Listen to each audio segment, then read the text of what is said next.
since I was a child.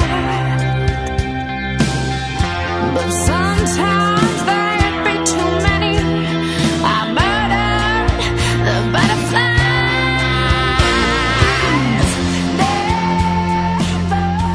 Hello and welcome to the Tenderloins Podcast, lucky number 13. Lucky number 13. This is Joe. Hey, it's Murr. And we are coming to you live from Murr's bedroom.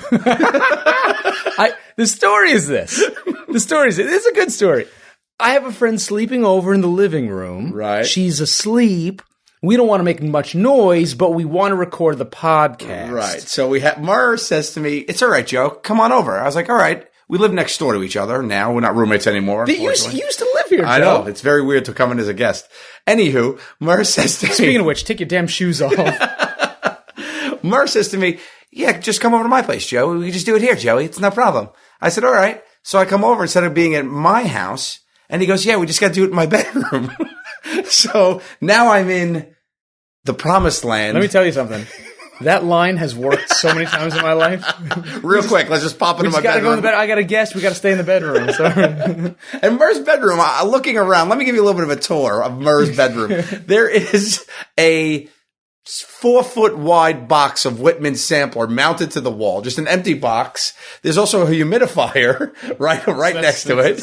I needed humidity. That's it. And then he's got like a toy shelf, and on his toy shelf is a Woody from Toy Story, a stuffed Woody.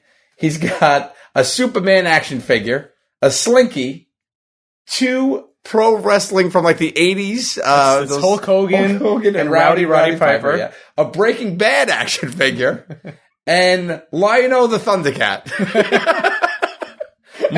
And then on the bottom shelf, there's Tresemme hairspray, even though I have no hair. And me on a lame horse. A framed picture of him on a horse. He's 37 years old. And there's the Atari next to that. Of course. Murr, I mean, this is some setup, bud. When we lived together, I really didn't spend much time in your bedroom. Yeah, no shit. Well, cheers, my friend. Cheers, buddy. Cheers. We haven't done this in a while. I haven't done this in a real while. Yeah, you were absent. You've been gone. Well, because you guys keep booking the recording the podcast when I'm out of town. I think you do it on purpose. No, I swear it's an accident. So, some of you may be asking where Sal and Q are.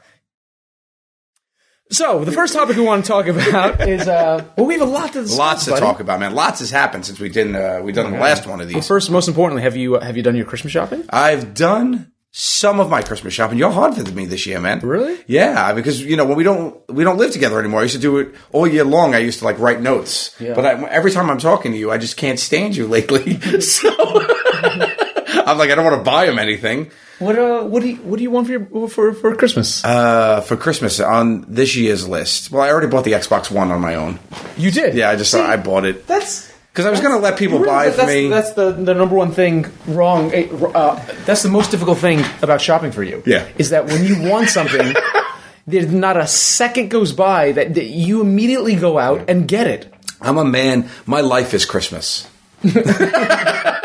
It's December 25th, because the thing with me is I don't know when I'm going to clock out. Yeah.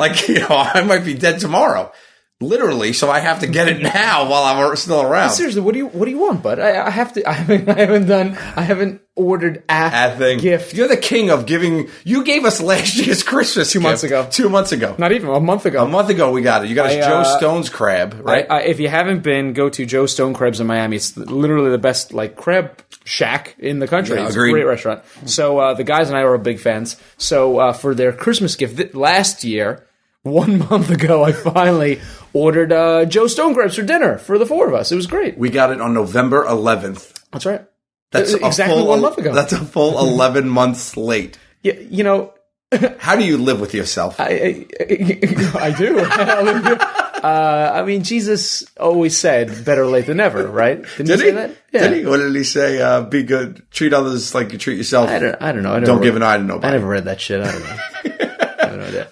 But no, you. I don't know. I have no idea what to get for you. Yeah, I always get yelled at about that. I don't know. What do you need? What do you want a parrot again? You want to? No, I got a Bichon Frise now. I bought a bone for cannoli. I bought a new toy for cannoli. So I've won a gift already for you that I think you'll like. But I haven't bought anything else. I don't know. No. Can I bring this up right now? Here we go. I think it's a joke that's been what's the word I'm looking for? It's a P word. Been played on you? Played on me, perpetuated for years now. I don't know. I think it's a joke that Q has been playing on me for 24 years. Long before you guys met Q, I was best friends with Q before any of you. Right? Yep. Q and I were closest in high school. Before Sal became bosom buddies with him, and then they went their own nefarious way. Before that, Q and I were very, very close in high school. And, we used to trade gifts long before the four of us started trading gifts, right? So now, Sal gave me an awesome gift last Christmas, right? I have it over there. I haven't put it up yet, but I will. He gave me an awesome gift last Christmas. You gave me an awesome gift last Christmas. I finally made good. I gave you a gift. I did get you your gift. You did. Right? But then I got a collective gift from the four of us. That's finally because last Christmas we lived together. That's right. Q needs to be discussed.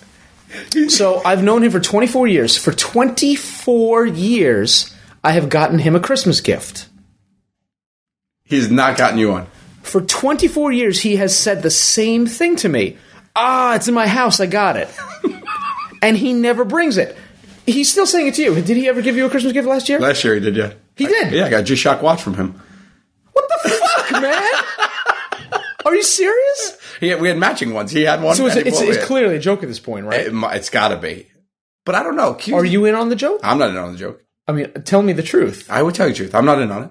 I'm not. Because he keeps telling me, whenever the Christmas comes, I got you gifts. I hear him say that a lot. He says it all the time. I think he actually just traded gifts with Sal, like, in June. Well, where the fuck's my gift? I don't know. Did you go to his house? That's the problem. I've been to his house many times. If you walk into his house, you're going to have 24 years worth of Christmas gifts. I'm going to open a closet and a whole It's like Santa's workshop up in there. It's straight up bullshit. It really is. He's not going to listen to this podcast. I know it. No. But if Q, you are listening, where the fuck are my gifts, man? And right now he's just going, they're in the house. I have a problem with it. I have a real problem with it. I had one bad story of a Christmas gift once.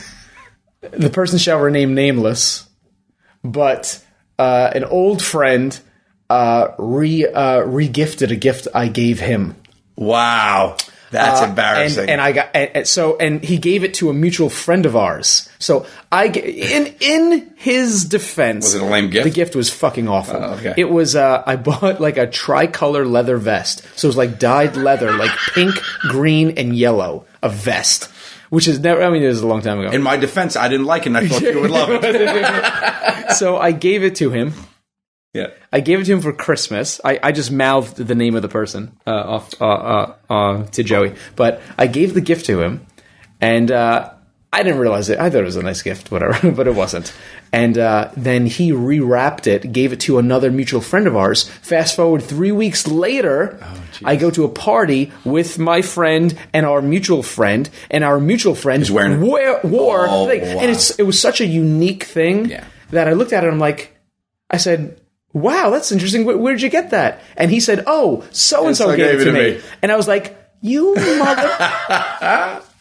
I re-gift a lot. I re-gifted True TV's Christmas gift to us last year. No, you did not. Yeah. At Christmas. What? They gave us an awesome gift. Podcast. No, well, that's okay.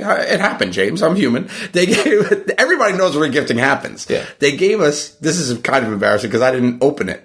But they gave us the Beats by Dre. You mean the Beats by Dre headphones? Yeah. I'm holding. You hear this?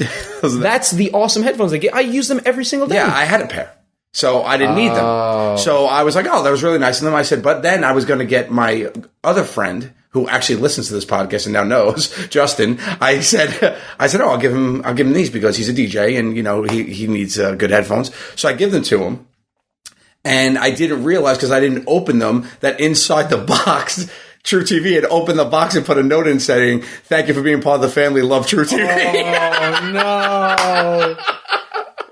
You're an asshole. So that one was rough. There was no talking around that. But I'm an open book. I was like, I re-gifted those to you, buddy. In the box it says, sorry you can get your scoopsy potatoes, Joe. Here's some Beats by Dre. Yeah.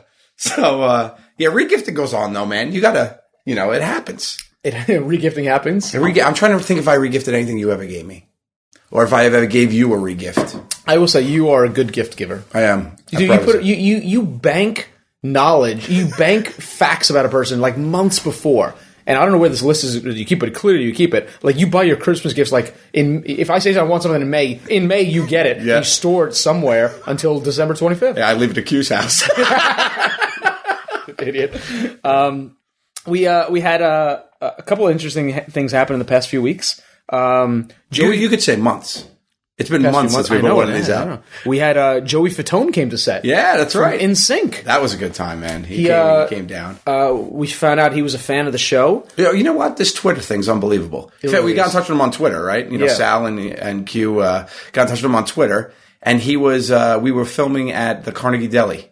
Famed Carnegie Deli. Yeah, one of the best, the best Jewish delicatessen in New York City. So much pastrami. I ate all day. 5 pounds. I just peed salt that night. What is it? I ate 5 pounds of pulled pork. Pulled pork, just while watching it. So he was serendipitously staying in a hotel right by there. And we were like, hey, come by set.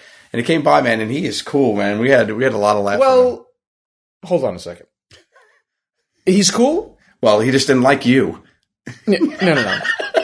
I don't know if he listens to the Tenderloins podcast or not, but Joey Fatone made a fool of me. He made a fool of you.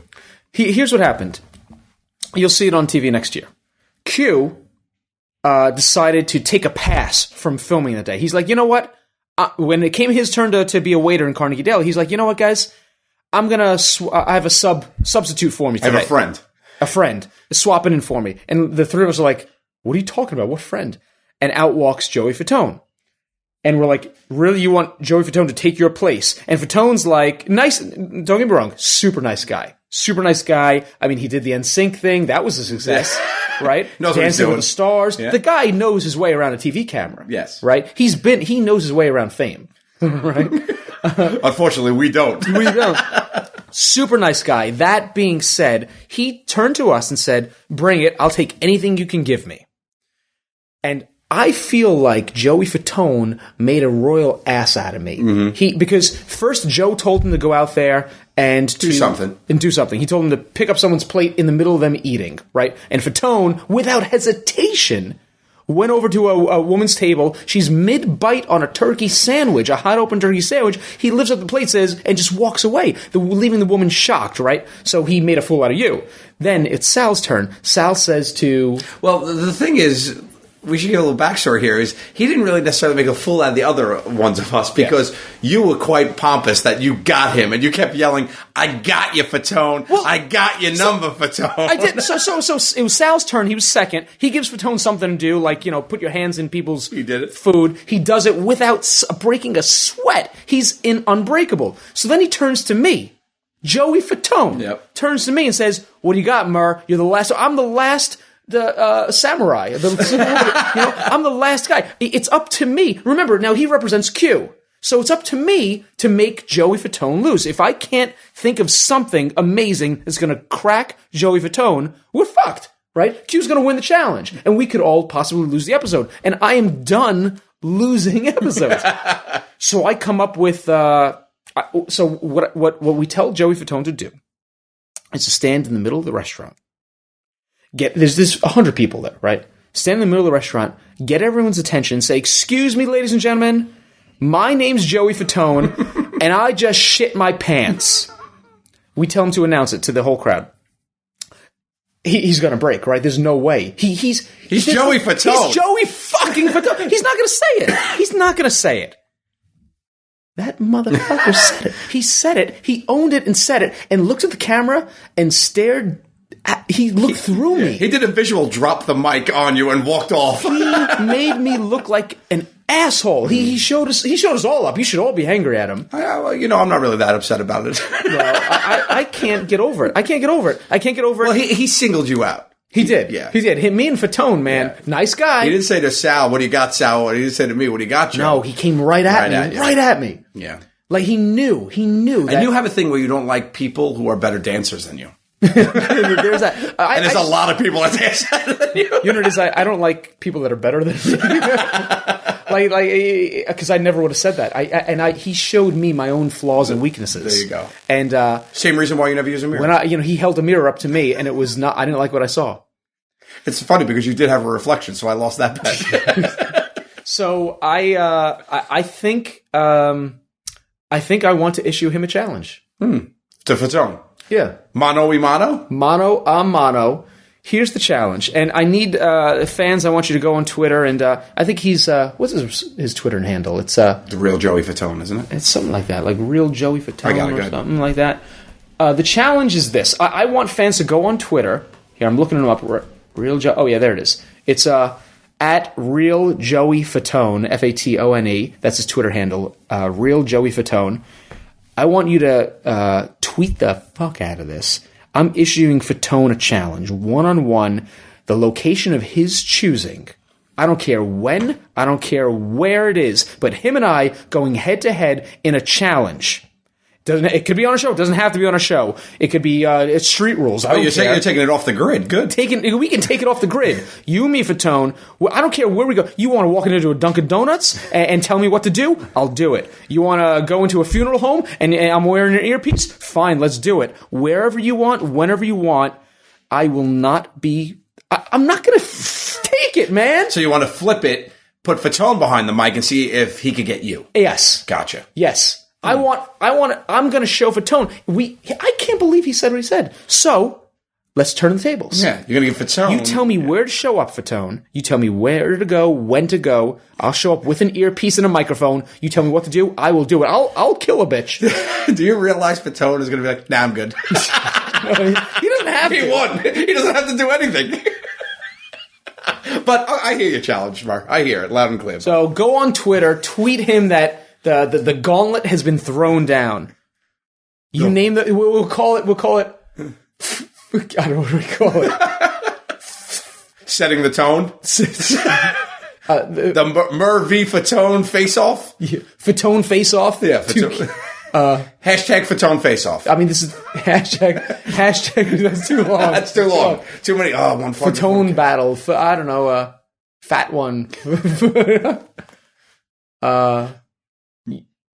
Oh no! You put you guys together. You do like a Brad and Brangelina. You do Murtone. Hashtag Murtone. Hashtag Murtone. MURRTONE. Hashtag Murtone. There you go. The battle of 2014. That's it, man. Okay. Coming at you. He's not even going to care. He's going to be like, I'm busy, Murr, and all year I'm busy. I got to tell you, we also had two other unique experiences. One is we ran into Nick Cage. That's right. Nicholas Cage. Actually, at the Carnegie Deli. At Carnegie Deli, a week later, we went back there to shoot new introductions because we ran out of time the day we were filming. And Nicholas Cage is eating in the Carnegie Deli alone, and he's a few tables away from us, right? So he's my favorite actor. He's in your favorite movie of all time, Con Air. Con Air, and my number one and number two favorite movies of all time. He's in my top three movies: The Rock, Con Air, and National Treasure. That's right. My favorite movies. You're a big Nick Cage fan. I am. I love him. I think he's great. I love him. So he's in the restaurant eating alone at Carnegie Deli. We're a few tables over. Are you going to talk about your harebrained scheme that you and Q came up with? So he's eating alone, so it's kind of weird to just approach him. He clearly wants to be by himself. So Q and Murr come up with a genius idea.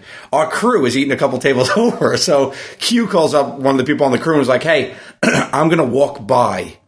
And when I walk by... Recognize me, get up and take a picture. Throw a whole bing to do. Oh my God, it's Q and Murr from Impractical Jokers. Because we don't know if Nick Cage knows our show, right? Chances are he doesn't, right? Because he's Nick Cage. He doesn't have time for us. You know, he's out solving National Treasure. Exactly. So we're like, I mean, I got to talk to Nick Cage. So Q and I hatch this plan. We're going to walk Sal by. and I immediately make fun of you for it. Yeah. You guys get up and walk over. We're behind Nick Cage. He can't see us. So we need to draw a crowd. We need to draw attention. So we're like, we say to our crew members, make a huge to-do when we walk by. Oh my God, it's Q from Impractical Jokers. It's Murr from, oh my God, they're so famous. They're so cute. Oh, I can't believe I need your autograph pictures. Oh, is that Nick Cage? I didn't even notice. Yeah. Because it's Q and Murr. Right. So the crew begrudgingly follows your plan. Of course, because we'll fucking fire them if they don't. And Nick Cage does not take his eyes up from his delicious turkey sandwich. We walk. Well, first of all, it was underwhelming, the presentation that our crew put on. It was. Q and I walked by, and they're like, oh, hey, it's Q, Murr. All right, blame them. Love it's the show. their fault. It was so underwhelming. They didn't make a scene at all. I wanted like a whole as I said, a whole paparazzi experience, and they did nothing. It was really, really underwhelming. So instantly I felt embarrassed. I was like, this is not the ballyhoo I wanted in front of Nick Cage. So Nick Cage did not. What am I trying to say? His eyes off. He did not break for a moment. He kept eating his pastrami without looking up once. Didn't give a shit. Couldn't care. Then finally, about after 4 minutes of you guys putting this up, he finally looks up and Q just points and shoots at him and goes, "Hey, Nick Cage." And Nick didn't even say anything. Q goes, "Hey, Nick Cage, you should have been Superman." Years ago, Nick Cage was considering playing Superman in the new movie, and he didn't. Wow. And he didn't. So I mean, it's kind of an obscure reference, which to Q's credit. But Nick Cage is like, "Thanks for pointing out the fucking role I did not get." You know. So meanwhile, Sal and I are in the back laughing hysterically, and as fate serves, a crowd of people notice it's me and Sal and get up and make a big scene. Yeah, like a whole table of like 12 people from like the Midwest see Joe and Sal. And they're like, "Oh my God, it's the Impractical Jokers." So Q and I stand in the corner holding our dicks as Nick Cage is looking at Joe and Sal getting all the attention. It was really straight out of a movie, right? So they get all the attention, but Nick Cage still doesn't he doesn't know he doesn't know Impractical Jokers. So you guys decided to stalk him. No, we didn't decide to stalk him. You decided to stalk him. No. Be straight up. We walked out of the restaurant. We were done with our meal. We walked out of the restaurant. We're hailing a cab, right? The three of us. I can't believe what a liar you are right What? now. Shoot straight. You guys waited. You took your phones out and waited to take a picture with him. Don't lie. Own it, Murr. Wait a second. That's not how it went out. We're outside trying to hail a cab, right? And Nick Cage... By trying to hail a cab, you mean standing there with your iPhone 5 out. No. Nick Cage walks out of the Carnegie Deli, coincidentally, at the same time. Oh, yeah. Like 30 seconds behind us. So a crowd immediately comes over to take pictures with him, right? And they're all over him. And Q and I are patient. Sal and I, rather. Q left early, right? Because he's like, fuck it, Nick Cage doesn't know I exist. So Sal and I are hanging out, and we're waiting patiently because we've been there, right? We've been not nearly to the extent of Nick Cage, but you've been in situations where somebody wants to take a picture with you. So you wait. Yeah. So we're patiently waiting. We don't want to make a big deal out of it, and we wait our turn, right? So Joe grabs our camera, and we snap a photo with Nick Cage, which again is the highlight of my life. But I mean, he looked. How would you describe Nick Cage's look in the picture? Enough with this shit. Who are these assholes? Yeah. Enough with this shit. I hate you. And I think he connected that you were the guy that was standing in front of the table. I think so. But then the best is after I took the picture for you guys, I went and hailed a cab because we had someplace to be. Yeah, well, there's a crowd forming, and Nick Cage was clearly anxious around the crowd, so Joe did a gentlemanly I thing. said, let me get him out of here. So I hailed a cab for Nick Cage. I said, "Nick, you need a cab?" He's like, "Yeah." So I put Nick Cage in a cab, and as a nice guy that he was, he took out his money to tip me, and he only had 20s, and he had a gold dragon money clip. And I was like, "Nah, it's all right, dude, don't worry." And I put him in. He's like, "All right." I'm like, "Take care, Nick Cage." And I shut the door. I mean, you realize you should have taken that tip, buddy. I know. No. Nick Cage, he's all right. He's tipped me enough in his movies. So, yeah, we had some experience. The Carnegie Deli's a weird place. We should go there more often. We'd have a lot more stories. You know, we should. We had another celebrity encounter. Oh, my God, I can't believe. Are you about to talk about when you froze up in front of Rosario Dawson? So one of Murr's tops, and probably arguably his top is Rosario Dawson. So we were filming something down in the East Village, and Murr is actually filming, and I walk into a deli to buy a cupcake, and I walk in, and who walks in front of me but Rosario Dawson? She's. So I run over. You found love in your life. I also have found love. She just doesn't know I exist yet. She's amazing. So I run to get Murr. Joe does. To your credit, hats off to you, my friend. Joe runs in. I'm in the middle of filming. Joe runs in and says, "Murr, stop filming." Now I shut the set down. He shut the set. He's like, "Murr, get here, come here right now." And I'm like, "Joe, I'm in the middle of filming." Like literally, True TV's there with like 50 people recording commercials, and he's like, "Murr, right now." I was like, "Okay." And I don't know what's going on. I think he goes, "Trust me, you want to meet this person." And I knew immediately it was Rosario Dawson. Immediately that Someone of this magnitude. There's no other person. I mean, who else maybe if Obama? Not even. If Oprah was outside, I might have been like, oh, that's cool. I'll take a look. Right? I'll take a look at Oprah. A look-ski, see how she's doing. But yeah, I mean, maybe if Jesus was around, I'd be like, that's worth seeing. So the two are Jesus, Rosario Dawson, and you'll take a peek at Oprah. I'll take a peek through a blind at Oprah, right? But I won't interrupt the set. So I walk outside. He's like, Rosario Dawson's next door. I'm like, are you fucking kidding me? So I'm like, just come on. And he's following me, and he just keeps going, what do I say? What do I say? I'm like, Bart, don't worry. Just say, hey, whatever. So we open the door. Rosario Dawson is walking directly toward us. So Murr doesn't have a moment to think. He's got to think on his feet. He's got to hit her with something. He's got to dazzle her with a sentence. So what I said to the love of my life is this. Oh, wow. Huge fan here. And to which she responded with a confused look on her face because he was so awkward going, all right, thanks, guy. She said, she called you guy. She said, thanks, guy. I said, oh, wow. Huge fan here. Period. I didn't say, I forgot the word I'm It was like a tweet. I didn't say, it was like a tweet. It wasn't even a sentence. Oh, wow. Huge fan here. Period. She says, thanks, guy. And walked away from me. And that was the end of my experience with Rosario Dawson. I swear to God, I froze, man. It was like an 8th grade dance. I started sweating. Yeah. My palms are sweaty. She was there with a friend, so I felt like I was intruded. I was. When she walked away from you, all the life was drained out of your body. I was hoping another time. I was hoping Nick Cage knew our show. He didn't. I was hoping that Rosario Dawson, there would be a glimmer in her eye of like, oh my God, I've seen him naked on TV. There was nothing, not one iota of recognition. She, doesn't know I exist, has never heard of our TV show. Clearly, I made an ass out of myself in front of her. Yep. I was instantly forgettable. Yeah. Instantly. Well, you're just another guy. I'm just a guy. I'm literally a guy. So. Well, Can Twitter help bring us together? At least, look, I think she's dating somebody. That's fine. I'm not interested in your boyfriend. We've all got baggage. You're just looking for another chance to express how much you enjoy her work. I love her work. You want a better experience. I want a better experience. You want a redo. How about lunch? You want to do a lunch? Let's do lunch. I'll treat.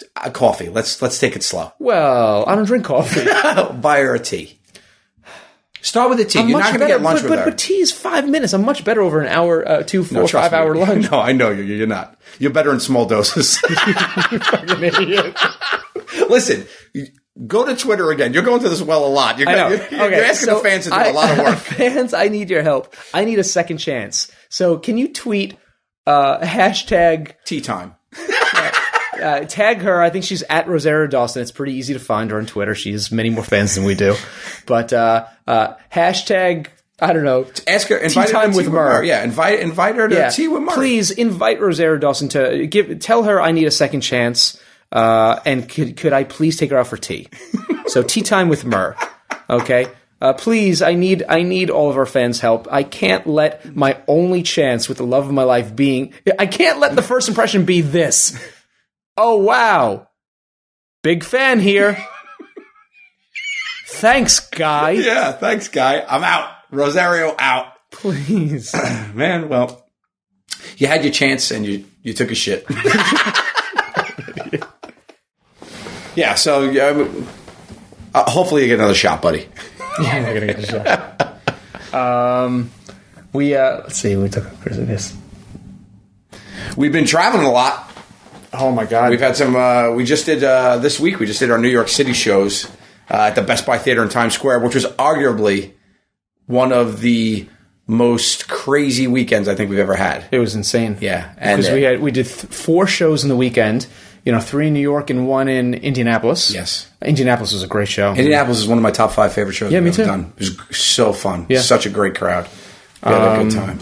If you haven't seen us live, come see us. You can find our full tour schedule at thetenderloins.com. Yep. We're about to announce a whole bunch of new dates. That's right. Including, I'm going to break it, Do it. I'm going to break it. We're coming to North Carolina finally. Yeah. Charlotte and I think Durham. That'll be, I think, like in May or June. Or April maybe. April, yeah. We're going to do Foxwoods Casino. Yeah, we're in a casino again. I love casino nights. You're bad at casinos. It's going to be fun. We're about to announce a whole bunch more dates, so that'll be fun. Yeah, come see us live. It's fun. We did this week. We're off to Seattle, right? We're going to Seattle, San Francisco this weekend, and then this will probably come out next week. So we had a great time in Seattle and San Francisco. Yeah, what a great time. Top 5 easily. Akron, Ohio. We're going to too. We're going back to Ohio. That's going to be good. Yeah. I wanted to share a little story with you. Who, Anya? No, Mark's going to put a story all over you. I was commuting this morning. I went up to Penn Station to get a train ticket for the holidays, and I picked up a newspaper. I haven't. People do that still? They hand them out for free in the subways now. I haven't read a newspaper in a long time. Yep. When's the last time you read a newspaper? Never. I don't think I've ever read a newspaper. I'm not. You never got like the Daily News or anything like Never. That? Not a newspaper guy. Really? I'm not much of a reader. So, yeah, no shit. In general. No shit, you're not much of a reader. Yeah, I never read your book that you gave me. Murray wrote a novel. What year? In 2000-ish? It's like 2006. 2006. Murray hands me how many pages was it? It's a full book, Joe. 240 pages. And Murray says, "Hey, Joey, read this for me. Let me know what you think. It's my book." I said, "Yeah, but it's a good book. Yeah, it's a great thriller. Yeah, it's great. It's a page turner." Yeah. I couldn't put it down. So I said, "You never picked it up." That's why I couldn't put it down. I couldn't put it down because I never picked it up. So I said, yeah. So about 2 months later, he's like, "Oh, what'd you think of my book?" And I was like, I said it was good. I said, yeah, it was good. I just didn't really like the middle. So I said to him, "Well, okay, what about the middle? Didn't you like?" It was like the middle. It got a little boring in the middle. It was a little bit in the middle. Okay. Do you think it was? What about the middle? Was it? It was a little. There was a little too. I don't think it needed. There was a little too much in the middle. So it was a little too wordy. Yeah, there was like too much fat in the middle. In the word. Okay, so now I'm getting specific notes from Joe. This is helpful to me, right? I know that somewhere in the middle he lost his interest and it got too verbose. I came back at the end, but in the middle. Okay, so what specifically in the middle though? Like that's a great note, but what about the middle was a little too... Well, there was a word in the middle that I thought was too much. I didn't need that word. I didn't need... there was specifically a word in the middle you thought was too wordy? Yeah. This is a real fucking conversation we had 5 years ago. So what was the word? It was extraneous. So Murray finally realizes that I didn't even read his book. So, in case you missed that, Joe thought the word extraneous was extraneous in the middle of my book. And other than that, he loved it. So it's just, if I take out the word extraneous... Great book. I can't put it down. You fucking idiot, man. Do you know, if you wrote a book, I would read it. Did you ever get that published? Exactly. See, so I didn't waste my time. I knew it. I'm working on it. Anywho, the newspaper, Murr. Anyways, so I pick up a newspaper this morning. And I'm flipping through.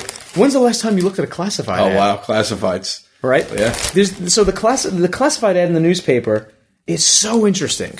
So I want to read this to you. Okay, good. Okay. I'm going to read 3 in a row. Okay. Because they get progressively... Insanier? Crazier. So the first one is this. African psychic, spiritual reader, healer, and clairvoyant. This is in a classified section. Mr. Jabal is internationally known and will help with all problems in life, help bring back loved ones. Oh. Bring back? Like Lazarus? I don't know. He brings them back. I don't know if maybe from like Poughkeepsie or something. Bring back loved ones, depression, success in business, marriage, and love. Your pain is my responsibility. Wow. And then his phone number and his website. I mean, that's a bold statement. That's a bold Your pain is my responsibility. No matter what's going on in your life, he's going to help you. Wait, does that mean your pain is my responsibility? That means he's responsible for my pain. Yeah. So all my problems are this guy's fault? Yes. What's his phone number? Can I call him? I know. Like, this guy's going to solve your problems, right? I mean, you can see that's crazy. That is crazy. Right? So if you've got any kind of pain or something that you don't like in your life, it's his responsibility now. He's got you. He's got your back. That's nuts. So I was like, I read that. I'm like, wow, your pain is my responsibility. How weird. Then it goes on. Another one. Indian spiritual healer. Oh. Ready? I'm sorry, I'll read this. A unique spiritualist, astrologer, India, patent. Siddharth, palm and face reading. Yeah. Solves all your problems. All your problems. love, marriage, children, money, sickness, depression, job, business, sexuality, etc. Removes voodoo, evil spirits, black magic, bad luck, obaya or obaya, I don't know what that is, etc. 100% guarantee. Wow, that's so now the claims have gotten even more fantastical. Yeah. 100% guarantee. What in your life has a 100% guarantee? Nothing. Can you think of anything? You're going to die. That's a 100% guarantee. That's it. Yeah. That's it. Literally. I mean, I can't think of anything else other than death. You're right. That has a 100% guarantee. Mm-hmm. So I'm like, wow, this is a bold claim. 100% guarantee he can get rid of all these things. Then I read further. All right. And the third one, these are three different people. Third one says this. Spiritual healer, Padant Joggin, I guess that's his name, experienced fortune teller, solutions for problems like marriage, job, love, business, court. I guess he's a lawyer. Yeah. Court, enemy, health, husband, wife, etc. Jadoo, voodoo, obaya, evil spirits. 200% guarantee. Removal of all types of black magic and gives lifelong good protection. Wait a minute. A 200% guarantee. What? I'm not fucking making this up. How is that even possible to have a 200% guarantee? That's 100% more than something that's definitely going to happen. So does it happen twice? Does that mean you get the bad luck back? I guess it comes around again. He fucking stuck a bunch. I don't know. How can you get a 200% guarantee? 200% guarantee makes zero sense. I know. None of it makes sense, but a 200% guarantee, Joe. I read this. I felt like I was an idiot. So now what do you think? Do you think the first guy who wrote the 100% guarantee is like, this guy's just trying to outdo me? Yeah. And then he puts a voodoo curse on him. But the other guy's able to take it off because he has a 200% guarantee? The first guy's like, your pain is my responsibility. So he's taking responsibility for your entire life, right? The second guy outdoes him and is like, 100% guarantee, I'll solve everything. Right. This third guy one-ups them all, a 200% guarantee. Your pain is my responsibility. Does that mean if I stub my toe, it was this guy's fault? Yes. He owes you money. Right, because he was responsible for my pain. He's saying a 200% guarantee you won't stub your toe anymore. Wow. I feel like I'm going to get my money back if I'm going to shoot you straight. I mean, have you heard of such a thing? A 200% guarantee? What are you doing reading the classifieds? Do you know something? Did we get canceled? Are you looking for a job? Do you know something I don't know? I just need out of this friendship. That's insane. That's insane. That's what's in the classified. Voodoo healers just take out classified ads. Yeah. All right. I should do that and guarantee 300%. I mean, if it's a psychic, you think they would know who's going to call them and call them first, right? Yeah. You think they'd have your phone number. They'd be like, I know you want to go. I mean, that's how you know psychics are bullshit, right? Yeah. Why are there not like just roving gangs of people winning the lottery? Yeah. Why are still psychic stands, those stores? Yeah. Why are they open when nobody's there? If you're a psychic, you know when somebody's coming. That's right. What are you doing sitting there? Close up shop, wait until 8:37 when you know somebody's going to come. I guess that's not how it works. I don't know how it works. But if I truly was a psychic, why would I not just make myself rich and wealthy? Well, we met a psychic. Remember? We did? Yeah, when we did Sal's Punishment. We did Sal's Punishment where he was a psychic, and after the punishment was over, we let a real psychic entertain the crowd, and we met him, and he was he told us we were going to be rich and famous. Did he? Yeah. He gave us a 300% guarantee. Do you know how to read palms? Yeah, the lifeline is this. Yeah, I want you to... I'll read your palm. Here you go, Murr. Read my palm. Oh, wow. You've got a very healthy palm.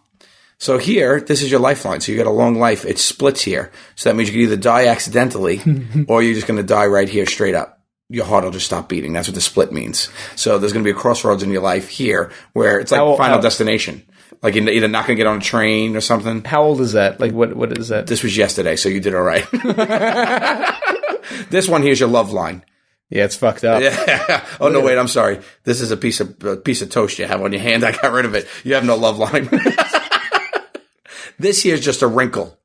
Oh no, this one's your money line. So your money line. Oh wow, this is a pretty healthy money line. Money line looks good. Yeah. Speaking of which, you owe me $50. I actually do owe you $50. This money line's really healthy. So here, it's actually fat. So when you have a fat money line, it means you actually aren't going to have a windfall, but you're going to have a constant stream of money. You got a fat money line. I have a fat money line. This means a constant stream of money. It doesn't mean that you'll have a windfall. So that's good. It means you'll constantly have money throughout your life. All right. Never read a palm in my life. I knew that was coming. It's pretty good, right? Yeah, I believe that bullshit. Yeah. It's easy, man. It's easy to breed palms. Yep. One other thing I wanted to talk about, and then Can I talk? Oh, yes. God. What do you want to talk about? No, God, you got it. What do you got? I wanted to talk about. I wanted to talk about something about you that actually serendipitously happened today. You are always in a button-down shirt. I came to your apartment to film this. Yes. It's the morning. Yes. You have a freshly pressed button-down shirt on. Yes. And slacks. Yes, I have slacks and dress shoes on. In your own home. Yes. Why? Let me answer your question with a question. Okay. Do I look good right now? You do look good. Let me answer your question with a question. Yes. Who are you trying to impress? Let me answer your question with another question. Are people going to listen to this podcast? Let me answer your question. Don't you think they can tell the difference between a finely dressed gentleman and not? Do you know that podcasts are just audio? Let me answer that question with a real answer. I just learned that. So no, you know what the real reason is? I'm having lunch with my parents. Lunch. Right. And if I show up looking like a schmo, my mom thinks that my life's falling apart. She's a short Italian woman. She overreacts. She overreacts. What's wrong? You have a t-shirt on. You don't look good. What's the matter? Why is you shouldn't gather, And if I go there dressed in slacks and a finely pressed shirt, she thinks I'm doing something with my life. I don't think my parents still... They don't realize what you're doing. They have no idea. They don't. I don't think they really understand our TV show. They like it. They just don't get it, Are you giving them the DVD for Christmas? I have the DVD. You're gonna give it to not for Christmas. I'm not going to give it as a gift, but I'm going to give it to them just in normal on a Tuesday. They're definitely going to re-gift that. Oh man, no. So that's the real reason. But I see your greater point, which is yes, I dress up at home often. I do. I stay fully dressed. From living with me. What do you have for comfort? Do you even have comfy pants? I'm not uncomfortable right now. I can never live that way, man. When I walk through my door, I am in comfy pants in 0.7 seconds. I know, it's unbelievable. I start getting undressed in the elevator. You're impossible to get out. Once the comfy pants are on, it's like a chastity belt. You cannot pry it off of him. Nope. He's done. That's it. If Oprah was across the street, he wouldn't give a fuck. I wouldn't go take a peek at her. No, I'm busy. I'm in my comfy pants. Sorry, done. Oprah. He's done. He's not going out unless she wants to see him in comfy pants. But it's impossible to drag you out. A nuclear war would be all that could drag you out of your apartment. Maybe. I like my comfies. Don't judge, Murr. For me, that's how I'm comfortable. I'm comfortable right now. Oh my God, I'm uncomfortable looking at you. Look at your ball area. Look how your slacks are riding up on your inner thighs. Don't. Now it's uncomfortable. We are in my bedroom. I want you to answer honestly. Yes, I masturbated in here. What the fuck?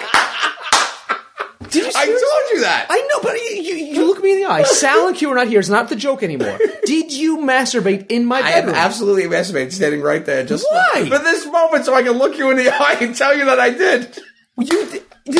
Stop the fucking joke, Joe. Stop the joke. Sal and Q are not here. They're not going to listen to this podcast.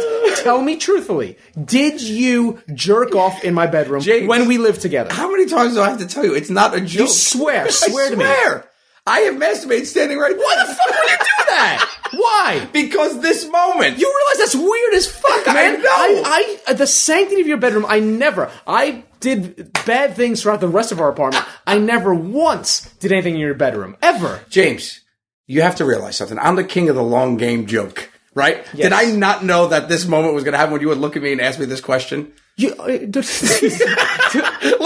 you. I wasn't in your bed. That'd be weird. I was standing in the corner. What were you looking at? What was? You have a full body mirror right there. And I'm one sexy son of a bitch. That's weird as fuck. You were looking at your own body. I couldn't help it. As stimulation to jerk off. There's a full body mirror there. I'm sexy and I show it, baby. That's really weird. I wear sunglasses when I jerk off. I don't want to cry myself to sleep. I don't want to see anything on my body. That's weird. What? I don't even know how you could get into the mindset. I mean, my room, look, everybody's bedroom smells a little different than theirs does, right? It looks different. Yeah, it's got its own thing. It's got its own vibe, right? Like, my room has its own vibe. Like, when I would walk into your old bedroom when you used to live here, it doesn't, it's not a place that stimulates me. No, I walked in already stimulated in my defense. You walked in with a boner in hand? Yeah, it was really just for the finish. So you got yourself... It was just for the finish. You finished in my bedroom? That's even worse! I'd rather have you start from flaccidity. I'd rather have you start flaccid and slowly build up to orgasm. No. I'm not an animal, James. You came in full mast. No, I'm giving half mast. I sailed into port half mast, traded my goods, and left. What did you do it into? Your shirt that was. What the fuck? You did not. You did not. What did you do it into? No, I'm not fast. Yeah, that's crazy. Gross. You know what? Look how upset you are. I love it. That violates roommate code, like guy code, roommate code. That's grounds for torture. It all gets trumped by the level of the joke, and the level of this joke is well beyond any breaking of codes. This is true. I can't believe it. I'll never get over it. I have to move. Well, thanks for listening to the Tenderloins Podcast. We had a lot of fun. That's the end of this? You motherfucker. Okay, we'll end it here. But a couple things we want to say. First, thank you for tuning in. We're going to record another one next week. Yes, we promise. Before Christmas break, we'll record another one. Because I've been thinking of doing something. And I will talk about it next week. But you remember last year when I had a date for charity? Yep. Raised $6,000 for a great nursing charity, right? And that was a lot of fun. I did not put out on that date. Mm-mm. I am seriously thinking about doing a charity fuck. Save it for the next one. I want the boys in on it. We'll save it for the next one. I do want to hear the guy's opinion on it. But a full-blown charity fuck. Yeah. Like, consenting adults. It's not prostitution. F for charity. Fuck for charity. Yeah. Fuck charity. Fuck charity. I'm thinking of charity. Wasn't that one of your charities that we gave you the show? Oh, no, that was fake charity. Fake charity. I'm thinking of doing a charity fuck. Or, not meaning that... You mean raise money or have pity sex? Not pity sex. Gotcha. You raise money. Raise money for a bang. Through the act of sex for charity. Yeah. All right. Save it. Let's see what the guys have to say. Thanks for tuning in to Tenderloins Podcast. For all things Impractical, Jokers, and Tenderloins, go to thetenderloins.com. You can see our tour dates there. You can go to impracticaljokers.com and see all of our new episodes. Hey, new episodes, Season 3 starts January 2nd. January 2nd, man. How cool is that? That's a new gift for you for Christmas. Stuff that in your stocking. Yeah. Yeah. And hey, could you follow us on Twitter, please? It's at the Tenderloins. We got to get these numbers. It's embarrassing at this point. Joey Fatone is laughing at us. Fucking Fatone! If Fatone donates like 20 grand for a fuck for charity, that's it. I'm not doing it, Fatone. That's it. Thanks for listening, guys. We love you.